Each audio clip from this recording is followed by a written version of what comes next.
नमस्कार, समाचारों में आपका स्वागत है। मैं हूं प्रणव अग्नोत्री। पहले मुख्य समाचार।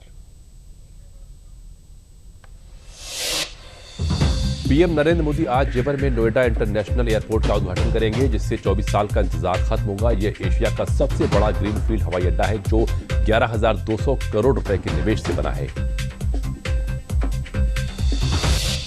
पीएम नरेंद्र मोदी ने मुख्यमंत्रियों के साथ बैठक में लॉकडाउन को लेकर चल रही अफवाहों पर जवाब दिया है। उन्होंने क्लियर कर दिया है कि देश में किसी तरह का लॉकडाउन नहीं लगेगा।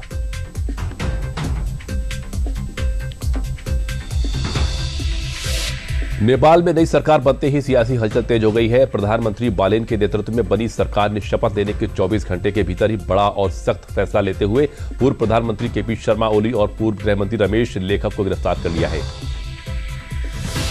पश्चिम एशिया संकट और ईरान युद्ध के बावजूद भारत में पेट्रोल डीजल के दाम नहीं बढ़ेंगे। सरकार ने उपभोक्ताओं को राहत देने के लिए पेट्रोल पर 10 और डीजल पर 3 रुपए प्रति लीटर एक्साइज ड्यूटी में छूट दी है। और आईपीएल के 19वें संस्करण की शुरुआत आज से होगी। अगले 2 महीनों तक फटाफट क्रिकेट का रोमांच जारी रहेगा, जिसमें 10 टीमें कुल 74 मैच खेलेंगी। उद्घाटन मुकाबला बेंगलुरु केएम चिन्नास्वामी स्टेडियम में गत चैंपियन आरसीबी और एसआरएच के बीच होगा। और अब समाचार विस्तार से। प्रधानमंत्री नरेंद्र मोदी ने पश्चिम एशिया संघर्ष को देखते हुए राज्यों के मुख्यमंत्रियों और उपराज्यपालों के साथ तैयारियों को लेकर एक बैठक की अध्यक्षता की। बैठक के दौरान प्रधानमंत्री ने विश्वास जताया कि टीम इंडिया की तरह काम करते हुए देश इन परिस्थितियों से भी बाहर आएगा। प्रधानमंत्री ने आर्थिक और व्यापारिक गतिविधियों को बनाए रखने, ऊर्जा सुरक्षा सुनिश्चित करने और नागरिकों के हितों की रक्षा के लिए जरूरी कदम उठाने के साथ ही औद्योगिक इकाइयों के लिए सप्लाई चेन बनाए रखने पर भी जोर दिया। वहीं कालाबाजारी और जमाखोरी के खिलाफ सख्त कार्रवाई सुनिश्चित करने के लिए भी प्रधानमंत्री ने आग्रह किया। कृषि क्षेत्र के लिए जरूरी उर्वरक वितरण के लिए प्लानिंग करने पर भी पीएम ने खासा जोर दिया। इसके साथ ही सीमावर्ती राज्यों और तटीय इलाकों वाले राज्यों को बढ़ती चुनौतियों के मद्देनजर विशेष ध्यान देने की बात कही। अफवाहों, भ्रामक खबरों को रोकने और सही सूचनाओं को प्रसारित करने पर भी प्रधानमंत्री ने जोर दिया है। प्रधानमंत्री के नेतृत्व में केंद्र सरकार द्वारा उठाए जा रहे कदमों को मुख्यमंत्रियों द्वारा सराहा गया। पेट्रोल डीजल पर सीमा शुल्क हटाए जाने और एलपीजी सिलेंडर उपलब्ध कराए जाने के प्रयासों की भी उन्होंने प्रशंसा की।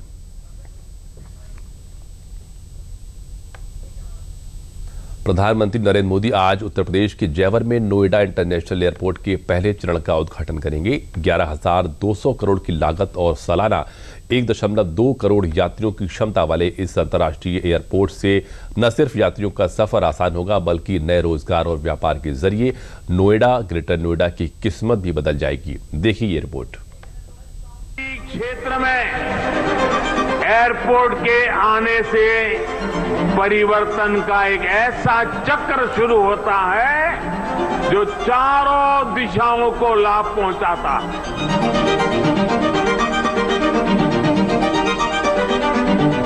नोएडा अंतर्राष्ट्रीय हवाई अड्डा राष्ट्रीय राजधानी क्षेत्र का अंतर्राष्ट्रीय प्रवेश द्वार बनने को तैयार है, जिसका शिलान्यास प्रधानमंत्री नरेंद्र मोदी ने लगभग 4.5 साल पहले किया था। और अब इसके प्रथम चरण को राष्ट्र को समर्पित करने की बारी भी उन्हीं की है। हवाई अड्डे को दिल्ली एनसीआर क्षेत्र के लिए दूसरे अंतर्राष्ट्रीय हवाई अड्डे के रूप में विकसित किया गया है। यह न केवल दिल्ली के इंदिरा गांधी अंतर्राष्ट्रीय हवाई अड्डे का बोझ कम करेगा, बल्कि पश्चिमी उत्तर प्रदेश के आर्थिक विकास और रोजगार के अवसरों में बड़ी भूमिका निभाएगा। तो मुझे नहीं लगता कि आने वाले समय में इस क्षेत्र में किसी भी घर में बेरोजगारी होगी। निवेशकों का एक विश्वास जमा है और आज हम देखते हैं कि जब कोरोना के 2 काल आए, उस वक्त भी जेवर निवेशकों की इसलिए पसंद था क्योंकि यहाँ कानून व्यवस्था कायम थी, यहाँ किसानों का सहयोग रहा, यहाँ के जनप्रतिनिधियों का सहयोग रहा, इसीलिए आज हम उस मुकाम को हासिल कर पाए। अच्छा दिख रही है, हमें तो इन्वेस्टमेंट अच्छा दिख रहा है, हमें तो अच्छा बढ़िया लग रहा है साहब। एयरपोर्ट है तो बहुत बढ़िया देख रहे हैं। एयरपोर्ट के आने से सर एक फायदा नहीं है, बहुत फायदा है। युवाओं को रोजगार मिलेगा और तरक्की होगी। हमारी जो जमीन खंडर पड़ी थी यहाँ, तो आज हमारे मौज आ रही है। नोएडा अंतर्राष्ट्रीय हवाई अड्डा भारत की सबसे बड़ी ग्रीनफील्ड हवाई अड्डा परियोजनाओं में से एक है। पहले चरण को सार्वजनिक निजी भागीदारी पीपीपी मॉडल के तहत लगभग 11,200 करोड़ रुपए के कुल निवेश से विकसित किया गया है प्रारंभिक चरण में हवाई अड्डे की यात्री संचालन क्षमता 1,20,00,000 यात्री प्रतिवर्ष होगी, जो हवाई अड्डे के पूर्ण विकसित होने तक 7 करोड़ यात्री प्रतिवर्ष हो जाएगी। इसमें 3,900 मीटर लंबा रनवे है, जो बड़ी आकार के विमानों के संचालन में सक्षम है। इसके साथ ही इंस्ट्रूमेंट, लैंडिंग सिस्टम और उन्नत एयरफील्ड लाइटिंग सहित आधुनिक नेविगेशन सिस्टम है, जो हर मौसम में दिन रात संचालन में कुशल है। नोएडा अंतर्राष्ट्रीय हवाई अड्डे में एक सुदृढ़ कार्गो प्रणाली भी शामिल है, जिसमें एक multi modal cargo hub, integrated cargo terminal और लॉजिस्टिक जोन शामिल हैं। कार्गो सुविधा को प्रतिवर्ष 2.5 लाख मीट्रिक टन से अधिक माल ढुलाई के लिए तैयार किया गया है, जिसे लगभग 18 लाख मीट्रिक टन तक बढ़ाया जा सकता है और इसमें 40 एकड़ का एक समर्पित रखरखाव, मरम्मत और ओवरहॉल सुविधा क्षेत्र भी शामिल है। नोएडा अंतर्राष्ट्रीय हवाई अड्डा यमुना एक्सप्रेसवे से रणनीतिक रूप से जुड़ा हुआ है, जिसे रेल, सड़क, मेट्रो और क्षेत्रीय परिवहन प्रणालियों के साथ विकसित किया गया है, जिससे यात्रियों और माल ढुलाई के लिए कुशल कनेक्टिविटी सुनिश्चित हो सकेगी। यह दिल्ली, नोएडा, ग्रेटर नोएडा और आगरा के साथ ही आसपास के विभिन्न क्षेत्रों के लोगों को बेहतर समन्वय के साथ सुगम और सुरक्षित हवाई यात्रा मुहैया कराएगा। केंद्र सरकार ने राज्यों के लिए वाणिज्यिक एलपीजी के आवंटन में 20% की वृद्धि कर दी है। इस्पात और वाहन क्षेत्र सहित अन्य औद्योगिक जरूरतों को पूरा करने के लिए अब कुल कोटा बढ़कर 70% के स्तर पर पहुंच गया है। पेट्रोलियम सचिव नीरज मित्तल ने राज्यों के मुख्य सचिवों को पत्र लिखा है और निर्देश दिए हैं कि इस अतिरिक्त आपूर्ति में इस्पात, वाहन, कपड़ा, रंग, रसायन और प्लास्टिक जैसे श्रम प्रधान उद्योगों को प्राथमिकता दी जाए। यह क्षेत्र अन्य आवश्यक उद्योगों के लिए आधार का काम करते हैं। मित्तल ने पत्र में स्पष्ट किया है कि अभी तक वाणिज्यिक गैस का आवंटन संकट पूर्व के स्तर का 50% ही दिया जा रहा था, जिसमें अब 20% की अतिरिक्त वृद्धि का प्रस्ताव है। इस बढ़ोतरी के बाद गैस घरेलू एलपीजी की कुल आपूर्ति अब संकट शुरू होने से पहले वाली मांग के 70% तक पहुंच जाएगी। केंद्र सरकार ने पेट्रोल और डीजल पर एक्साइज ड्यूटी में कटौती की है। एक्साइज ड्यूटी घटने से तेल कंपनियों को बड़ी राहत मिलेगी, साथ ही पेट्रोल और डीजल के दाम भी नहीं बढ़ेंगे। पूरी खबर देखिए इस रिपोर्ट में। अमेरिका, इजराइल और ईरान के बीच छिड़ी जंग का असर मिडिल ईस्ट की सरहदों के पार पूरी दुनिया की एनर्जी सप्लाई पर हुआ है। हुर्मुज स्ट्रेट से जहाजों की आवाजाही के प्रभावित होने के चलते अंतर्राष्ट्रीय बाजार में कच्चे तेल की कीमतों का दाम आसमान छू रहा है। करीब 1 महीने से जारी युद्ध की वजह से कच्चे तेल की कीमतों का दाम $70 प्रति बैरल से उछलकर 100 के पार चला गया है, जिसका असर दुनिया भर में पेट्रोल डीजल की कीमतों पर साफ दिख रहा है। कई देशों ने पेट्रोल डीजल की कीमतों को बढ़ा दिया है। हालांकि भारत में पेट्रोल डीजल की कीमतों में कोई बदलाव नहीं हुआ है। वहीं इस वैश्विक संकट के बीच शुक्रवार को भारत सरकार ने अपनी आमदनी के साधन यानी भारत में निर्मित होने वाली वस्तुओं पर केंद्र सरकार द्वारा लगाए जाने वाले प्रत्यक्ष और अप्रत्यक्ष कर यानी एक्साइज ड्यूटी को पेट्रोल और डीजल पर से घटा दिया है। पेट्रोल पर एक्साइज ड्यूटी पहले 13 रुपए थी, जिसे घटाकर 3 रुपए कर दिया गया है। इसी तरह डीजल पर एक्साइज ड्यूटी 10 रुपए थी, जिसे अब 0 कर दिया गया है। एक्साइज ड्यूटी घटने से अब एक तरह से यह तय हो गया है कि वैश्विक संकट के बीच भी देश में पेट्रोल डीजल के दामों में बढ़ोतरी नहीं होगी। कल रामनवमी के दिन माननीय प्रधानमंत्री जी ने इमरजेंसी में एक मीटिंग बुलाई और इस विषयों के ऊपर चर्चा गोष्ठी करके तुरंत निर्णय किए और इसके जितने भी करना है काम वो सब कल रात को ही हमारे मंत्रालय भी और पेट्रोलियम मंत्रालय भी बैठकर काम करके आज इस निर्णय हमने घोषणा कर। अंतर्राष्ट्रीय बाजार में कच्चे तेल की कीमत बढ़ने के बाद ये आशंका थी कि क्या पूरी दुनिया की तरह भारत में भी पेट्रोल डीजल की कीमतों में बढ़ोतरी होगी। लेकिन पीएम मोदी की अगुवाई में हुई बैठक के बाद केंद्र सरकार ने देश की जनता और तेल कंपनियों को राहत देने के लिए एक्साइज ड्यूटी को घटा दिया है। आइए समझते हैं सरकार के इस फैसले का क्या असर होगा। एक्साइज ड्यूटी घटने से तेल कंपनियों को बड़ी राहत मिलेगी। संकट के समय तेल कंपनियां महंगे दामों पर कच्चा तेल खरीद रही हैं। संकट के कारण तेल कंपनियां घाटा पूरा करने के लिए दाम बढ़ा सकती थी। सरकार के इस कदम के बाद तेल कीमतों में इजाफा नहीं होगा। भारत हर वैश्विक चुनौती से लड़ने के लिए पूरी तरह से तैयार है और वो अपने लोगों का ख्याल पूरी निष्ठा से रख रहा है और उनके लिए अपने लोगों का ख्याल रखना, उनकी देखभाल करना सर्वोपरि है। तो सरकार ने जो भी फैसला किया है वो ठीक किया है अपने हिसाब से, क्योंकि सरकार को देखना है कि ये फैसला इस वक्त क्या लेना चाहिए, तो उन्होंने उसको देखते हुए अपने हिसाब से फैसला सही लिया है।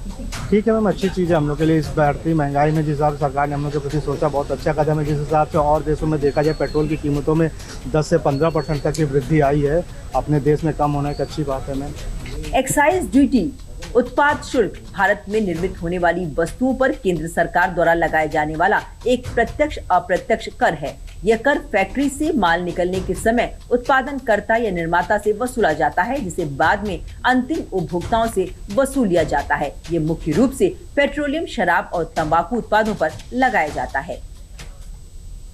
सरकार ने कक्षा 9 से 12 तक के छात्रों के लिए AI फॉर ऑल कोर्स अनिवार्य कर दिया है। यह पहल प्रोजेक्ट प्रवीण के तहत 2026-27 से लागू होगी और छात्रों की डिजिटल दक्षता बढ़ाएगी। देखिए ये रिपोर्ट। यूपी की स्कूली शिक्षा तंत्र को मजबूत बनाने के लिए प्रदेश सरकार ने एक बड़ा कदम उठाया है, जिसमें राज्य के राजकीय माध्यमिक स्कूलों में पढ़ने वाले लगभग 2 लाख छात्रों को artificial intelligence AI for all course अनिवार्य रूप से पढ़ाया जाएगा। ये कोर्स खास तौर पर प्रोजेक्ट प्रवीण के तहत चल रहे 1200 राजकीय माध्यमिक स्कूलों में लागू होगा। इन स्कूलों में कक्षा 9 से लेकर कक्षा 12 तक के सभी छात्रों को विभिन्न ट्रेड्स में कौशल प्रशिक्षण दिया जा रहा है। अब पहली बार सभी ट्रेड्स के छात्रों के लिए AI कोर्स अनिवार्य कर दिया गया है। प्रदेश के व्यावसायिक शिक्षा मंत्री कपिल देव अग्रवाल ने इस नई पहल की जानकारी दी। सीएम योगी के मार्गदर्शन में ये नई पहल स्कूली शिक्षा में बदलाव लाने की दिशा में एक जरूरी कदम माना जा रहा है। कक्षा 9 से 12 तक के छात्रों को नई टेक्नोलॉजी से जुड़ी पढ़ाई कराई जाएगी। राज्य के कौशल विकास विभाग की योजना के तहत पहले से ही प्रोजेक्ट प्रवीण चल रहा है। योगी सरकार ने प्रोजेक्ट प्रवीण के तहत कक्षा 9 से 12 तक के वोकेशनल प्रशिक्षण में AI फॉर ऑल कोर्स अनिवार्य कर दिया है। ये व्यवस्था आगामी वित्तीय वर्ष 2026-27 से लागू होगी। इस पहल के तहत 1200 से अधिक सरकारी व सहायता प्राप्त विद्यालयों के करीब 2 लाख छात्र छात्राओं को लाभ मिलेगा। अब तक 210 घंटे के इस निशुल्क कौशल कार्यक्रम में IT, हेल्थ केयर, ब्यूटी जैसे क्षेत्रों में प्रशिक्षण दिया जाता था, लेकिन अब इसमें 4 घंटे का AI कोर्स भी जोड़ा गया है। इस कोर्स के माध्यम से छात्रों को रचनात्मक सोच, डेटा विश्लेषण और डिजिटल दक्षता जैसे आधुनिक कौशल सिखाए जाएंगे। गुणवत्तापूर्ण प्रशिक्षण सुनिश्चित करने के लिए प्रशिक्षकों के लिए भी AI फॉर ऑल कोर्स पूरा करना अनिवार्य किया गया है। 28 मार्च को इस संबंध में एक ऑनलाइन कार्यशाला आयोजित होगी, जिसमें विशेषज्ञ प्रशिक्षकों को तकनीकी जानकारी देंगे।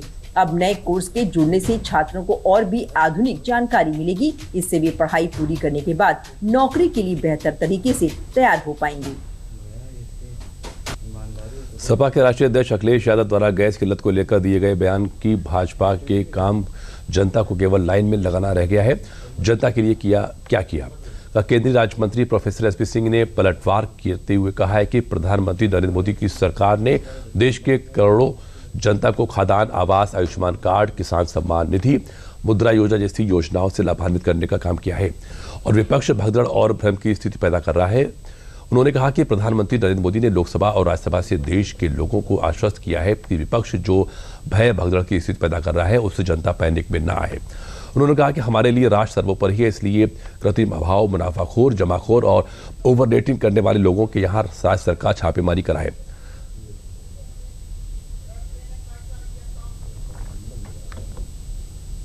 भारतीय जनता पार्टी ने जो दिया है 1 घंटा लगेगा बताने में, फिर भी 5 किलो गेहूं, चावल, 80 करोड़ लोगों को, कई करोड़ लोगों को शौचालय, कई करोड़ लोगों को ग्रामीण आवास, कई करोड़ लोगों को शहरी आवास, 50 करोड़ को आयुष्मान कार्ड, 12 करोड़ को किसान सम्मान निधि, करोड़ों लोगों को मुद्रा योजना आदि आदि दी है। लेकिन इसके बावजूद पैंडेमिक पीरियड में मोदी जी के जो प्रबंधन को, आपदा प्रबंधन को वर्ल्ड हेल्थ ऑर्गेनाइजेशन के साथ विश्व के लोगों ने, विकसित राष्ट्रों ने सराहा था।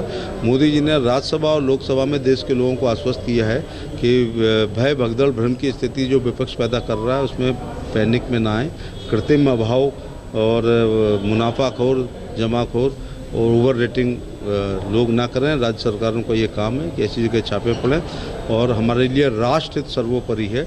और यद्यपि अंतर्राष्ट्रीय युद्ध में प्रत्यक्ष अप्रत्यक्ष रूप से दुनिया का हर देश प्रभावित होता है, पेट्रोल प्रोडक्ट एक अलग बात है। जिस देश में आलू नहीं होता होगा वहाँ आलू भी तो निर्यात होता होगा, तो वो नहीं पहुँच पा रहा होगा। लेकिन ऐसे समय संयम बरतें और नरेंद्र मोदी जी विश्व की राजनीति पर निगाह रखते हुए, राष्ट्र हित को सर्वोपरि रखते हुए भारत की जनता के लिए किसी भी प्रकार का अभाव नहीं पैदा होने देंगे। कानपुर नगर के चंद्रशेखर आजाद कृषि एवं प्रौद्योगिकी विश्वविद्यालय के स्वर्ण जयंती वर्ष के उपलक्ष्य में 3 दिवसीय उद्यमिता कॉन्क्लेव का उद्घाटन मुख्य अतिथि प्रदेश सरकार के कृषि शिक्षा और अनुसंधान मंत्री सूर्य प्रताप शाही और विशिष्ट अतिथि उत्तर प्रदेश सरकार के कैबिनेट मंत्री राकेश सचान द्वारा किया गया। समारोह में 150 से अधिक स्टॉल लगाए गए, जिनमें विभिन्न नवीन तकनीकों का प्रदर्शन किया गया। इस अवसर पर विश्वविद्यालय ने हरकोट बटलर प्राविधिक विश्वविद्यालय IIT कानपुर तथा fragrance and flavour development centre के साथ MOU पर हस्ताक्षर किया। पत्रकारों से बात करते हुए कैबिनेट मंत्री सूर्य प्रताप शाही ने कहा कि प्रधानमंत्री जी के आह्वान पर किसानों को उद्यमी बनाने की दिशा में साकार होने का अवसर है। चंद्रशेखर आजाद कृषि विश्वविद्यालय के और आचार्य नरेंद्र देव कृषि विश्वविद्यालय अयोध्या कुमारगंज, इन दोनों के 50 वर्ष पूरे हुए हैं और राज्य सरकार ने इनको स्वर्ण जयंती वर्ष मनाए जाने के लिए ये निर्देशित भी किया और उसके लिए धनराशि की व्यवस्था भी किया, जिससे कि इस विश्वविद्यालय का जो 50 साल का इतिहास है और जो उपलब्धियां हैं वो यहाँ के छात्रों और जनमानस तक पहुँचे और कृषि क्षेत्र के भीतर जो विकास, जो टेक्नोलॉजी और साथ साथ में उद्यमिता उसके साथ जोड़ करके पूरे खाद्य सुरक्षा को सुनिश्चित करने के जो प्रयास किए गए हैं उनके बारे में आम लोग अवगत हो सके, इस नाते ये व्यवस्था की गई है। 150 से अधिक स्टॉल लगाए गए हैं, जिसमें कि हमारे सभी जो फ्रूट प्रोसेसिंग कृषि से संबंधित हैं, MSME से संबंधित हैं, तो 150 स्टॉल लगा करके B2B बायर टू सेलर भी तमाम हमारे, चूँकि रीजनल स्तर का ये कॉन्क्लेव है और इसमें बहुत सारे उद्यमी, बहुत सारे लोग इसमें भाग लेंगे और तमाम सारी जानकारी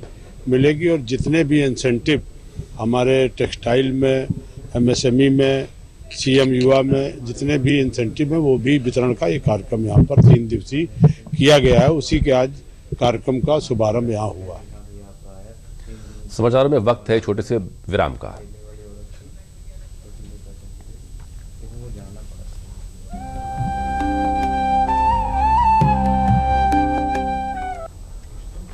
पापा, फीस ज्यादा है। बेटा, याद है बोनस के कुछ पैसे हमने दूसरे खाते में रखे थे?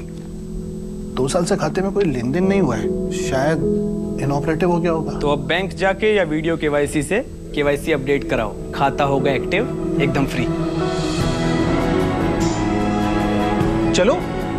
कहाँ? एडमिशन कराने। आता हुआ एक्टिव। RBI कहता है जानकार बनिए, सतर्क रहिए।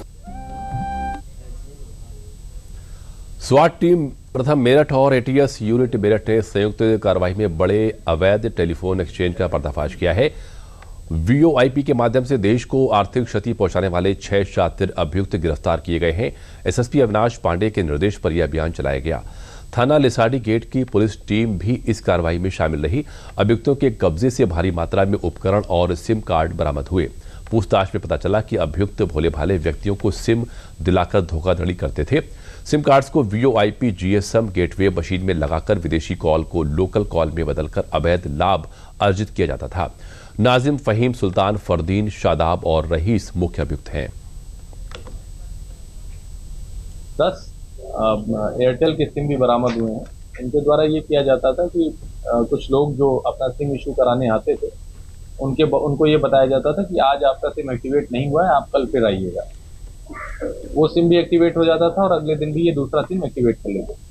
फिर उन सिम्स को ये अपनी GSM VoIP गेटवे मशीन्स में लगाते थे और उसको लैपटॉप से कनेक्ट करके एक एनीडेस्क ऐप का यूज करते हुए रिमोट एक्सेस के माध्यम से उसको यूज करते थे और VoIP कॉल्स जो बाहर से या किसी भी इंटरनेट के माध्यम से इस मशीन पर लैंड होती थी उन्हें लोकल कॉल्स में कन्वर्ट करते थे। इसमें 6 अभियुक्तों को गिरफ्तार किया गया और इनकी सारी बरामदगी की गई। कौशाम्बी जिले में भीषण सड़क हादसा हुआ है। प्रयागराज से मुंडन संस्कार कराकर वापस लौट रहे श्रद्धालुओं की पिकअप गाड़ी हाईवे पर ट्रेलर ट्रक से टकरा गई। टक्कर इतनी भीषण थी कि गाड़ी के परखच्चे उड़ गए और गाड़ी में सवार श्रद्धालु सड़क पर गिर पड़े दिखाई दे रहे थे।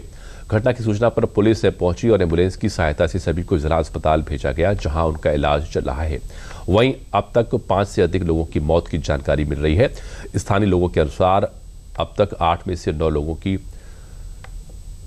लोगों की मौत हुई है। घटना सैनी कोतवाली क्षेत्र के डोरमा गांव के पास नेशनल हाईवे की है। घटना की सूचना पर पुलिस पहुंची।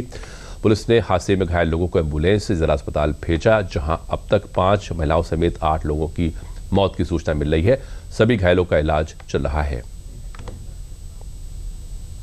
अभी 2 घंटा पूर्व मुझे सूचना मिली कि सैनी थाना के बगल में अजुआ मोड़ पर एक पेट्रोल पंप के नज़दीक एक गाड़ी की दुर्घटना हो गई है डंपर से। उसमें एक ही 2 परिवार या उनके रिलेटिव वगैरह होंगे, ये लोग आए थे कुछ कार्यक्रम में, बच्चों के कार्यक्रम में। उसी में अभी तक जो जानकारी मुझे है कि 3 बच्चे और 5 महिलाओं की कैजुअल्टी हो गई है और यहाँ पर 13 मरीज टोटल भर्ती हुए हैं डिस्ट्रिक्ट हॉस्पिटल में। 2 को रेफर किया गया है SRNM, 11 का इलाज हो रहा है। इसी तरह मेरे शिरातू में अभी 11 लोगों का वहाँ भी इलाज हो रहा है। वहाँ से 7 लोगों को रेफर यहीं किया गया था जो इंक्लूडेड हैं। तो यही स्थिति।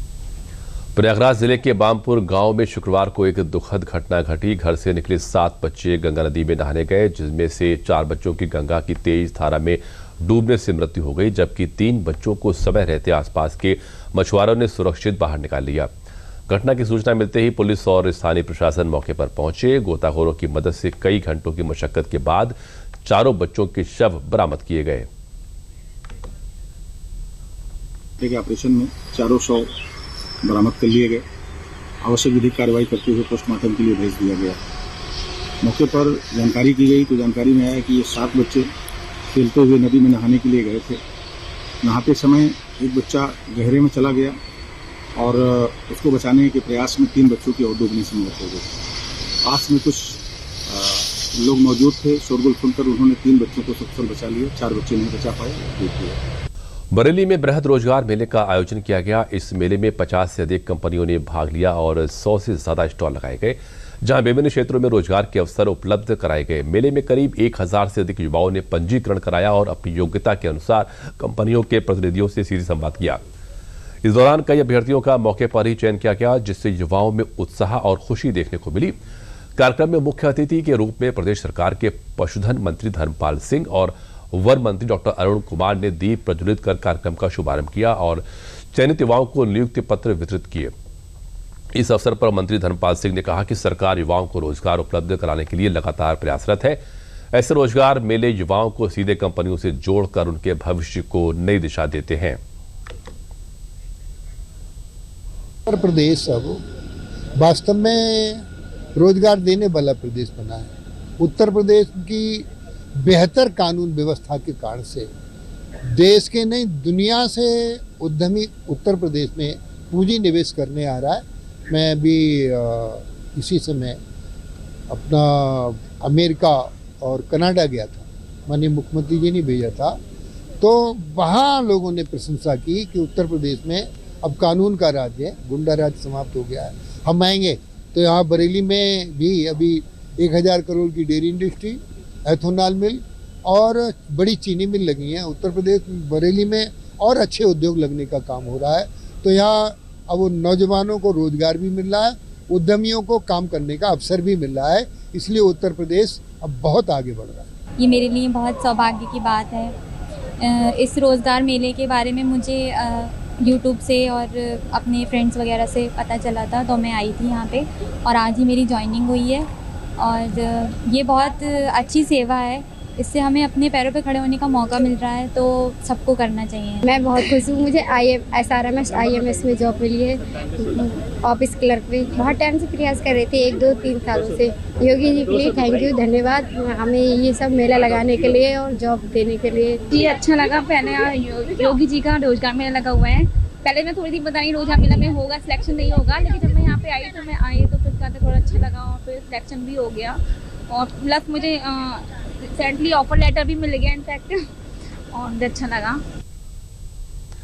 आदिशक्ति मां विंध्यवासिनी धाम में एक ऐसा अजूबा बैंक 2014 से निरंतर चला है जहां धन नहीं राम नाम की पूंजी जमा की जाती है। कलयुग में श्री राम नाम सभी मनोरथों और कल्पनाओं को पूर्ण करने वाला है।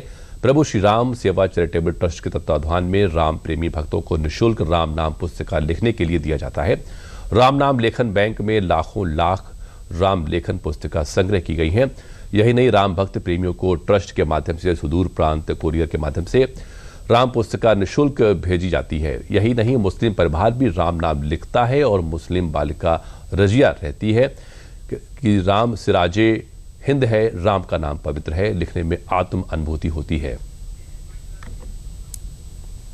2014 में मैंने इसकी स्थापना किया था अपने मित्रों के साथ, और ये निरंतर चल रहा है और लोगों के सहयोग से चल रहा है। और निःशुल्क राम पुस्तिका लोगों को दी जाती है। गैर प्रांतों के भी राम प्रेमियों के पास राम नाम पुस्तिका मेरे द्वारा भेजी जाती है कुरियर के माध्यम से, और वो बहुत खुशी होते हैं। जैसे हरियाणा, राजस्थान, महाराष्ट्र, झारखंड, बिहार तक के राम प्रेमियों को मेरे द्वारा भेजा जाता है।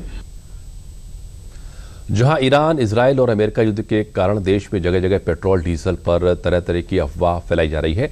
इस अफवाह पर वाराणसी के लोगों का क्या कहना है, इसका जायजा लिया हमारे सहयोगी हरकेश बहादुर सिंह गौतम ने। मैं वाराणसी के चौका घाट में हूं, जो यहाँ पे एक पेट्रोल पंप है, और कुछ लोग आ रहे हैं पेट्रोल लेने के लिए। पेट्रोल मिलने में कोई परेशानी नहीं हो रही है, पेट्रोल बराबर मिल रही है। हम डेली 100-200 डेली भरवाते हैं तेल, ऐसे कोई दिक्कत नहीं है। लोग अफवाह है कि तेल मिल नहीं रहा है, बंद होने वाला है, लेकिन ये सब गलत अफवाह है, ऐसी कोई बात नहीं है। सर, हमारे यहाँ पेट्रोल की कोई कमी नहीं है, लोग अफवाह फैला रहे हैं, और मैं लोगों से कहता हूँ अफवाह पर ध्यान ना दें। हमारे यहाँ पूरा तेल का भंडार उपलब्ध है। नहीं, कोई दिक्कत नहीं, किसी प्रकार की दिक्कत नहीं है यहाँ पे। नहीं, ऐसा कुछ तो नहीं है, बड़ा आराम से मिला, अभी लिए आपके सामने लिए तेल। अरे अफवाह फैलावे वाला तो बहुत जने फैला सका ना, अफवाह कुछ ना है।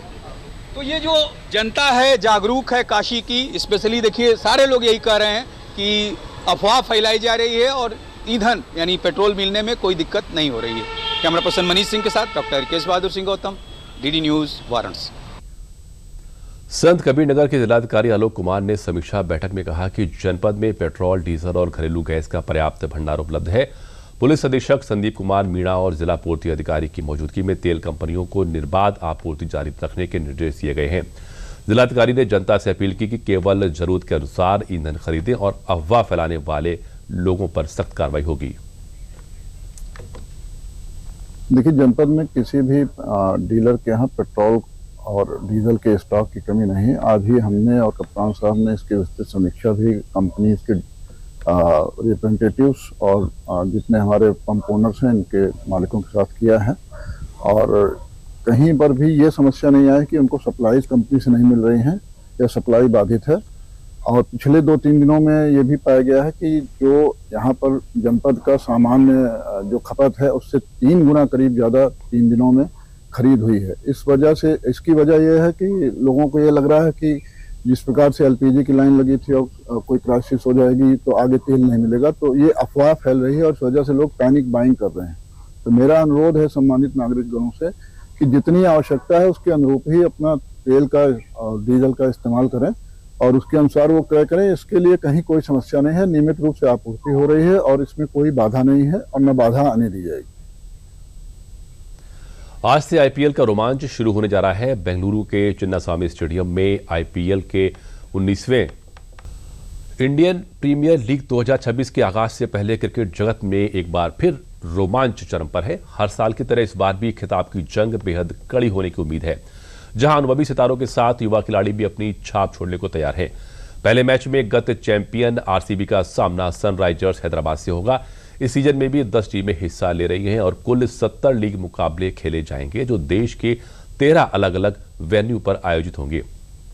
सभी 10 टीमें लीग स्टेज में 14-14 मुकाबले खेलेंगी। शीर्ष 4 टीमें प्लेऑफ में पहुंचेंगी। 2026 का पहला फेज 28 मार्च से लेकर 12 अप्रैल तक चलेगा। फिर दूसरा फेज 13 अप्रैल से शुरू होगा और 24 मई तक जारी रहेगा। पहले फेज में 20 और दूसरे फेज में 50 मुकाबले खेले जाएंगे। इस सीजन में कुल 12 डबल हेडर मुकाबले खेले जाएंगे। और इसी के साथ समाचार समाप्त हुए। नमस्कार।